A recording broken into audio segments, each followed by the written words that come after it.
దేవుని నామానికి మహిమ కలుగునుగాక. కయ్యూను దేవునికి బలివ్వడానికి చెడ్డవాటిని ఎంపిక చేసుకున్నాడు, చెడ్డవే తీసుకుని వెళ్ళాడు, చెడ్డవే బలిచ్చాడు. కానీ ఆశీర్వాదాన్ని కోరుకున్నాడు. దేవుడు ఆశీర్వదించలేదని తన సహోదరుని చంపివేసి శపితమైన జీవితాన్ని జీవించాడు. దేవుని బిడ్డలారా, మనం దేన్ని ఎంపిక చేసుకుంటున్నాము? చెడ్డవే చూస్తూ, చెడ్డవే ఆలోచిస్తూ, చెడు మాటలు మాట్లాడుచు దేవుని ఆశీర్వాదాని కోసం ఎదురు చూస్తున్నావా? దేవుడు ఆశీర్వదిస్తలేడని బాధపడుచున్నావా?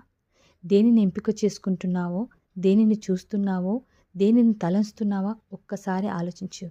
దేవుని వాక్యానుసారంగా ఉందా నీ ఆలోచన? దేవుని వాక్యానుసారంగా ఉందా నీ యొక్క ఆశ, నీ యొక్క తలంపు?